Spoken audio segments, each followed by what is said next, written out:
Listen to me. The most dangerous lie you will ever believe is not what they said about you. It's what you accepted about yourself. You didn't come here to be average. You didn't come here to shrink. You didn't come here to play small so other people could feel comfortable. You came here with fire in your chest, and somewhere along the way you forgot. Tonight we change that. Listen closely, because this is where everything begins. Every single day of your life, whether you realize it or not, you are rehearsing a version of yourself. You wake up and you repeat the same thoughts, the same doubts, the same explanations about why your life looks the way it does. You tell yourself who you are before the world ever gets a chance to respond. And the tragedy is this: most people rehearse limitation so often that it starts to feel like truth. This is just how I am. I've always been this way. People like me don't get that far. Those sentences are not facts, they are scripts, and you've been performing them so long that you forgot you were the one who memorized the lines. What you must understand is that identity is not discovered, it is practiced. You did not wake up one day confident or insecure, powerful or passive. You practiced it. You practiced shrinking when it was time to speak. You practiced silence when you should have stood tall. You practiced doubt until doubt became familiar, and familiar started to feel safe. The mind does not care whether what you practice is true or false. It only cares about repetition. And whatever you repeat, it strengthens. Whatever you strengthen, it becomes automatic. This is why you can sabotage yourself without even thinking about it. Not because you are broken, but because you are trained. Look at your life honestly. The way you walk into rooms, the way you introduce yourself, the way you handle pressure, rejection, opportunity. None of that is random. It's the result of rehearsal. You've been practicing a version of yourself that stays quiet, plays small, waits for permission, avoids risk, and explains away potential. And the most painful part is not that you've been doing it. The most painful part is that you've been loyal to it. You've defended that version of yourself. You've protected it with excuses. You've told people that's just not me, when the truth is, you never gave yourself permission to become more. But hear this clearly, the version of you that exists today is not the limit of who you can become. It is simply the result of what you've practiced up to this point. And practice can be changed. The same way fear was learned, courage can be trained. The same way doubt became automatic, confidence can be conditioned. The same way you learn to expect less, you can train yourself to demand more. This is not motivation. This is discipline of identity. You don't wait for inspiration to become someone new. You start rehearsing the person you want to be until that version becomes familiar, and familiar becomes natural. This is where most people get it wrong. They say, once I feel confident, I'll act confident. That day never comes. Because confidence is not a feeling. It is a byproduct of repeated action. You don't become bold and then speak. You speak until boldness shows up. You don't become disciplined and then change your habits. You change your habits until discipline becomes part of your character. Every time you act in alignment with the person you want to become, you cast a vote for that identity. And every time you hesitate, shrink or retreat, you vote for the old one. The question is not who you want to be. The question is, who are you voting for today? You must interrupt the rehearsal. You must catch yourself in the moment when the old script starts playing. The moment you say, I can't. The moment you say, I'm not ready. The moment you say, what if I fail? That is your cue.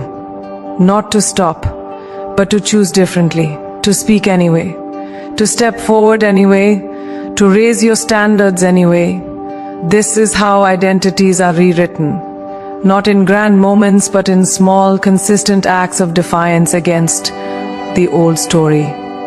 Every time you move like the stronger version of yourself, you weaken the grip of the weaker one.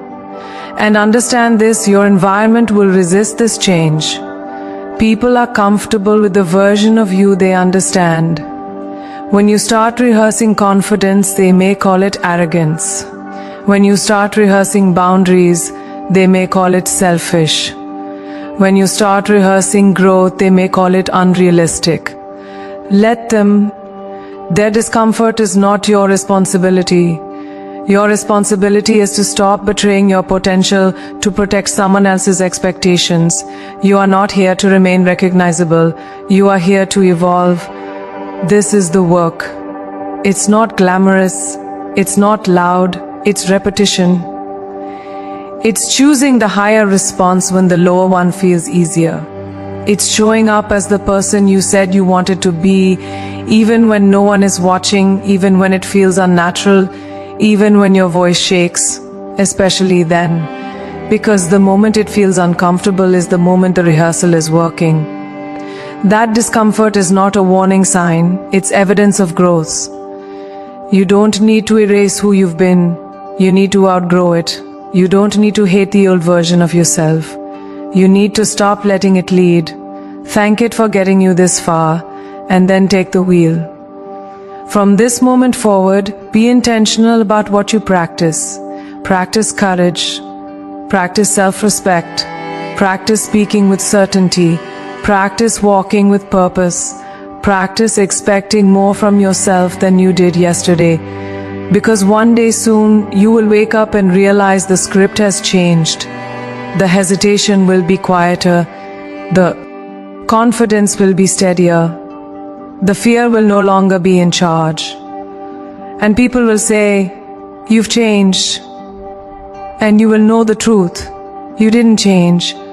You finally became who you were rehearsing all along. Stop waiting. Stop waiting for permission. Stop waiting for confidence. Stop waiting for someone to look at you and say, "Now you're ready." That moment is not coming.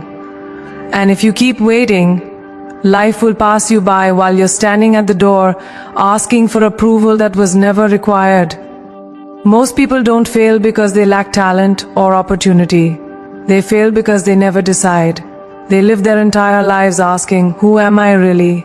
instead of standing up and declaring, "This is who I choose to be."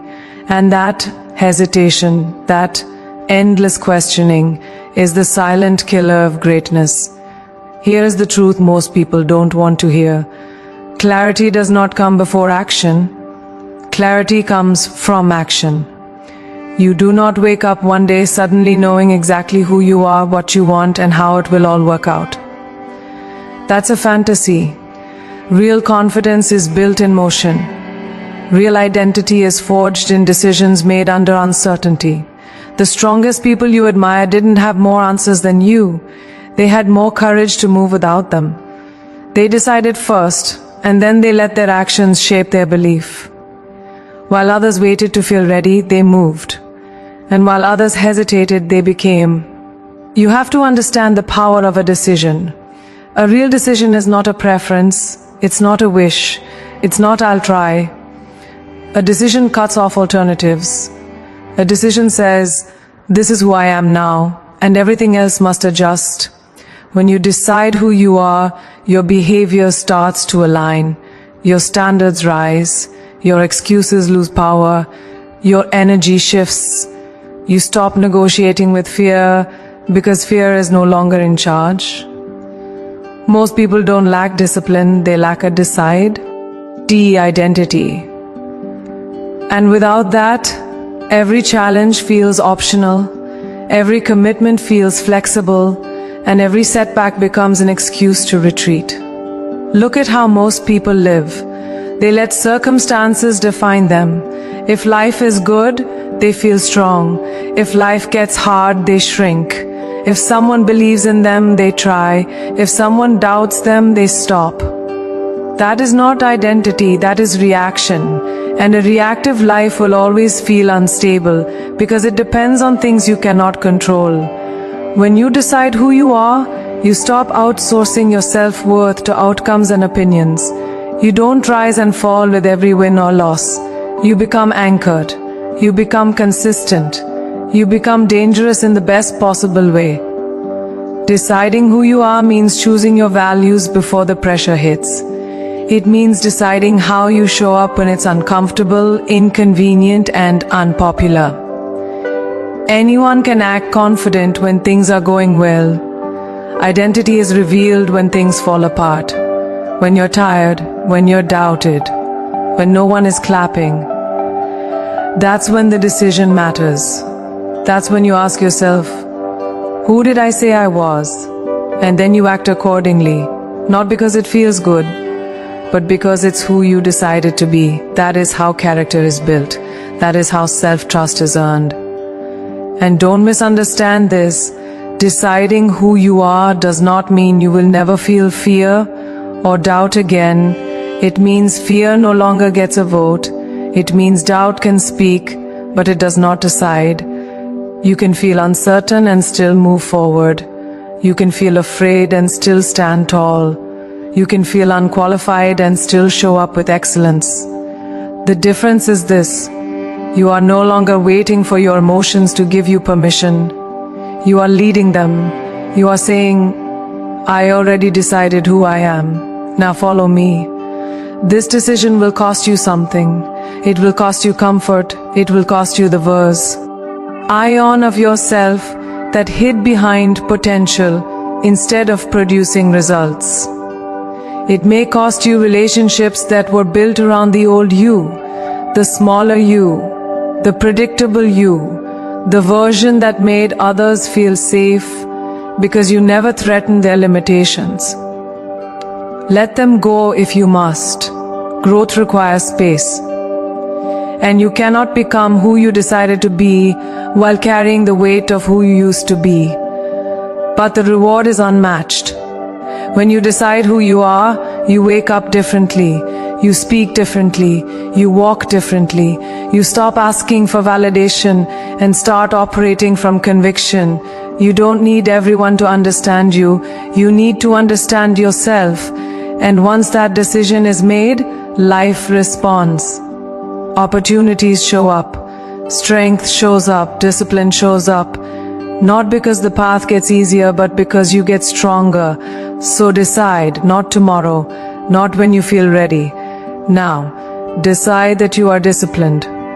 Decide that you are resilient. Decide that you are the kind of person who finishes what they start, who stands firm under pressure, who refuses to live beneath their potential. Then live like it, messy if you must, imperfect if you must, but forward. Because the world does not reward hesitation, it responds to conviction. The moment you decide who you are, life has no choice but to meet you there. Let me tell you something you need to hear, not gently, not politely, but truthfully. Your past is loud. It knows your name, it knows your weaknesses, it knows exactly how to show up when you're about to do something bold and remind you of every mistake you've ever made. And if you're not careful, it will convince you that what happened back then has the authority to control what happens next. But listen to me closely. Your past does not get to run your life unless you keep handing it the keys. What happened was an experience, not a definition. And the moment you stop confusing the two, everything changes. Most people are not living in the present. They are reliving the same chapter over and over again, calling it memory when it's really a prison. They replay the failure, they replay the rejection, they replay the moment they didn't speak up, didn't try, didn't win. And every replay strengthens the belief that they are broken, behind, or unworthy. But the truth is this: you didn't lose because you were incapable. You lost because you were learning. You didn't fall because you were weak. You fell because growth requires resistance. No one becomes strong without weight. No one becomes wise without mistakes. No one becomes powerful without pain. You have to stop looking at your past as evidence of limitation and start seeing it as proof of survival. You're still here. After everything, after the disappointment, after the heartbreak, after the fear, after the moments you thought you wouldn't recover, you did. And that means something. It means you are more resilient than you give yourself credit for. But resilience only matters if you use it as fuel, not as an excuse to stay cautious. Strength that never moves forward becomes self-sabotage disguised as protection. Here's where people get stuck. They attach their identity to their worst moment. They say, I'm the one who failed. I'm the one who messed it up. I'm the one who didn't live up to expectations. But you are not a moment. You are a process. One chapter does not get to summarize the whole book. Imagine judging an entire story by its most painful page. You wouldn't do that to anyone else. So stop doing it to yourself. The past happened to you, not because of you. And even when you played a role in it, that does not make you permanently guilty. It makes you human. There is a difference between accountability and self-punishment. Accountability says, I learned, I grew, I adjust. Self-punishment says, I will never let myself forget. And that second one will keep you stuck longer than any failure ever could. You don't honor your growth by staying ashamed. You honor it by moving forward differently. You don't prove your worth by reliving your mistakes. You prove it by refusing to repeat them. Growth is not about erasing the past. It's about extracting the lesson and releasing the weight. And let's be honest, sometimes the past isn't just about what you did. Sometimes it's about what was done to you.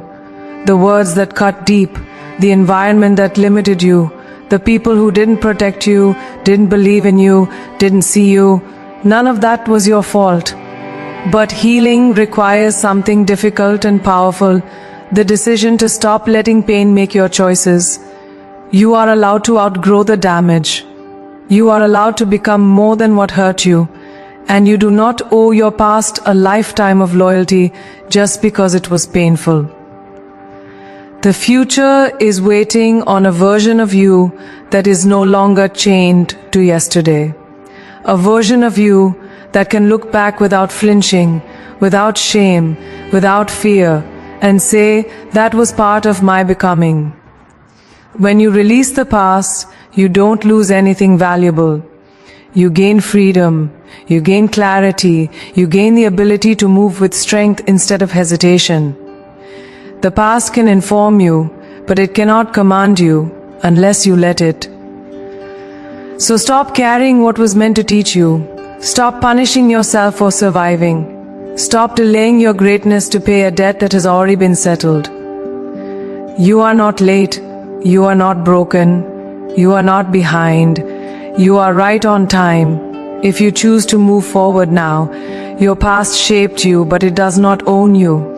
The moment you let it go, your future finally gets a chance to breathe. The way you see yourself is not just a thought, it is a command. It is an instruction you give to your life every single day.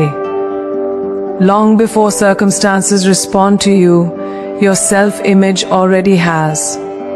It decides what you attempt, what you tolerate, what you walk away from, and what you settle for. You don't rise to the level of your dreams. You fall to the level of how you see yourself. And that's why two people can have the same opportunity, the same resources, the same moment, and only one steps into it fully. Not because they're smarter, not because they're luckier, but because one sees themselves as worthy of more and the other doesn't. Most limits in life are not external. They are internal ceilings disguised as realism. You call it being practical. You call it being cautious. You call it knowing your place. But what it really is an outdated self-image negotiating your future down to something it feels comfortable managing.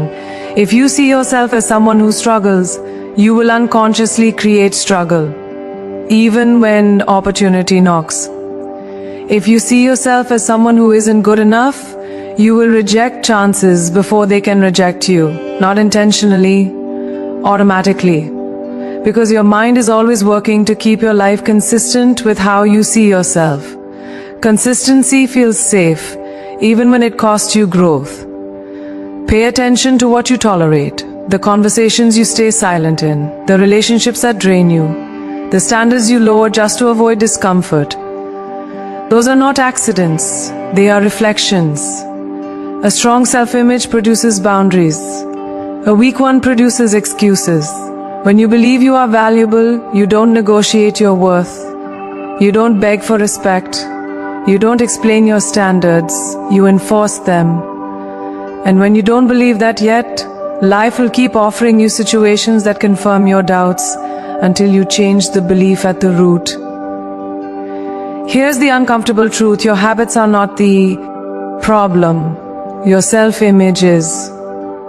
You don't skip discipline because you're lazy. You skip it because part of you doesn't believe the result is meant for you. You don't quit early because you lack willpower. You quit because your self-image whispers, "This isn't who we are."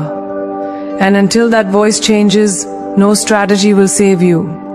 You can read every book, attend every seminar, follow every plan, but if you still see yourself as the same person, your actions will eventually pull you back to familiar ground.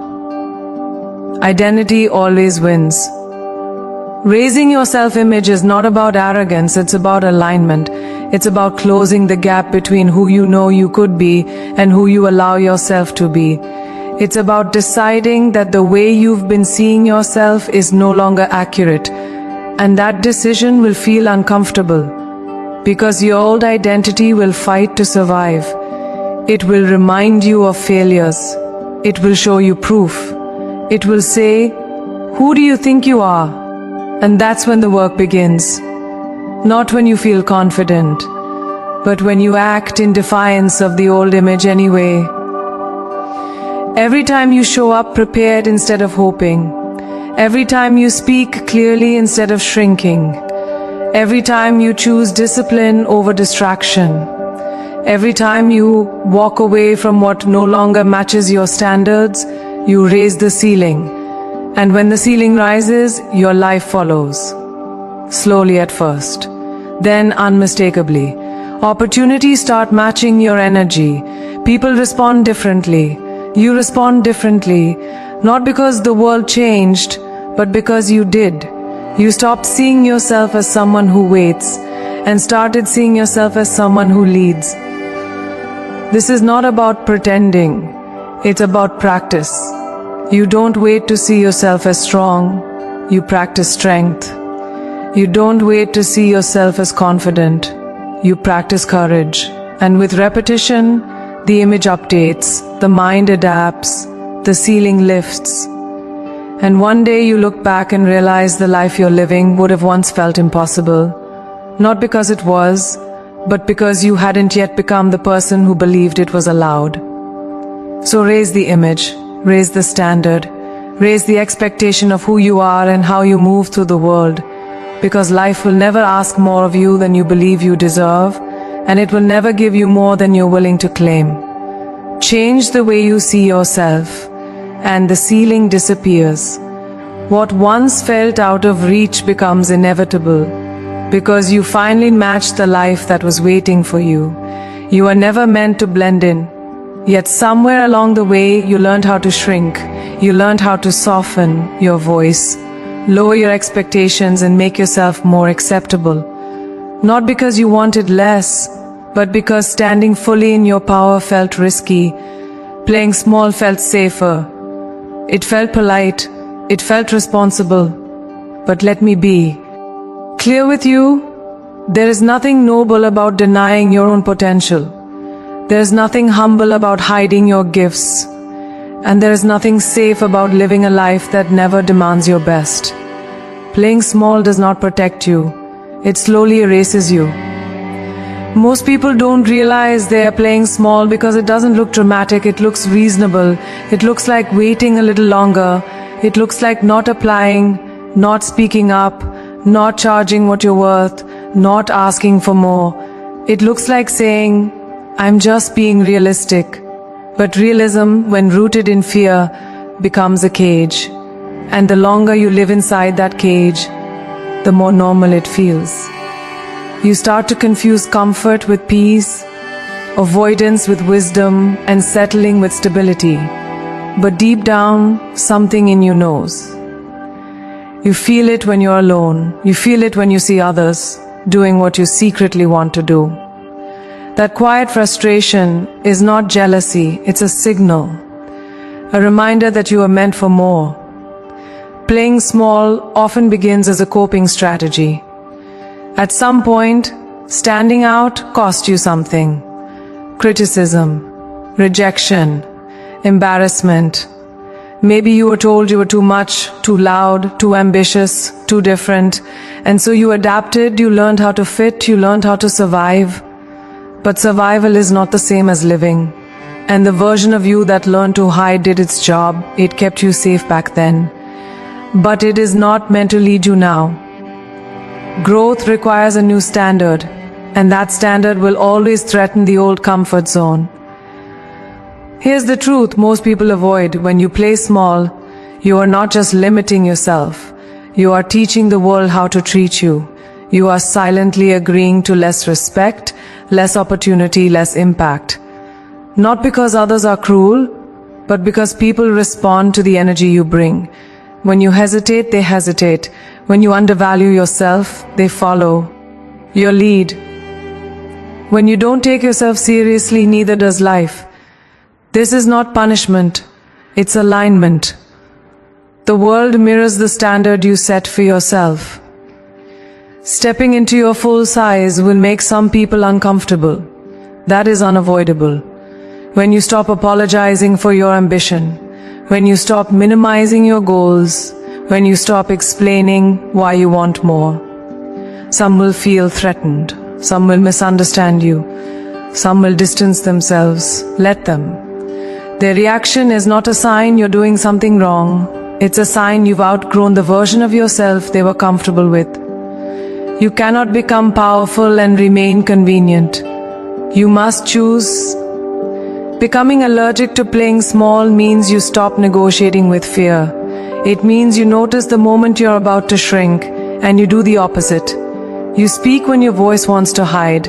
You move when hesitation tries to slow you down. You choose growth even when it exposes you. Especially then. This is not about ego. This is about integrity. About living in alignment with the potential you were given. Every time you betray that potential, something inside you weakens. And every time you honor it, something inside you comes alive. There is a version of you that already knows how powerful you can be. That version is not waiting for permission. It's waiting for courage. The courage to stop dimming your light. The courage to take up space. The courage to live as if your life matters. Because it does. You don't need to be louder than everyone else. You just need to stop being quieter than you are meant to be. The world doesn't need a smaller you. It needs the real one. The moment you refuse to play small, life expands to meet you. And once you taste that expansion, you will never again be able to settle for a life that asks you to disappear. The future version of you is not waiting somewhere down the road for the perfect moment to arrive. That version is built or abandoned by what you do right now. Not tomorrow, not when conditions improve. Now. Most people live their lives rehearsing who they plan to become, but acting like who they used to be. They say they want discipline, confidence, respect, impact, but their daily behavior still belongs to an old identity. And life responds to behavior, not intention. If you want to become someone greater, you must start moving like them before it feels natural. Especially before it feels natural. Acting like the person you're becoming means you stop letting circumstances dictate your standards. You don't wait for motivation to show up. You show up until motivation has no choice but to follow. You don't wait until you're confident to speak. You speak until confidence is forged in your voice. You don't wait until you feel worthy to demand more. You demand more until worthiness becomes undeniable. This is how transformation works. The body moves first, the mind catches up later. And anyone who tells you otherwise is selling comfort, not truth. Right now, your habits are voting for someone. Every choice you make is casting a ballot for the person you are becoming. The way you wake up, the way you handle pressure, the way you talk to yourself when no one is listening. Those small, invisible moments are shaping your future faster than any big dream ever could. You don't rise suddenly one day and become disciplined. You practice discipline until one day you realize it's who you are. Identity is not a switch, it's a pattern. And patterns are built through repetition, not promises. Acting like the person you're becoming also means you take responsibility before you feel ready. Leaders don't wait to feel prepared. Professionals don't wait to feel inspired. They move with intention because they decided who they are. When you decide, excuses lose their power. You stop saying, "This is hard," and start saying, "This is required." You stop asking, "What if I fail?" and start asking, "What is the cost if I don't try?" That shift alone separates those who talk about change from those who embody it. This path will test you. There will be days when acting like the person you're becoming feels fake, forced, exhausting. Days when the old habits call your name. Days when no one notices your effort. Those are the days that matter most. Because consistency when no one is watching is what builds self-respect.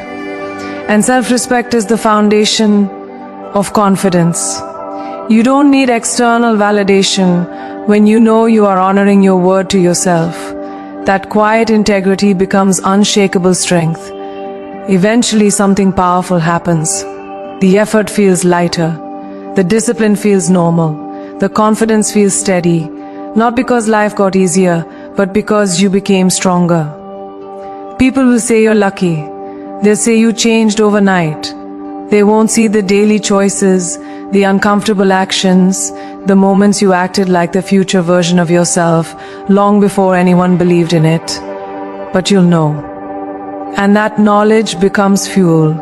Because once you prove to yourself that you can become who you decide to be, there is no limit to what you can build. So stop waiting to arrive before you act.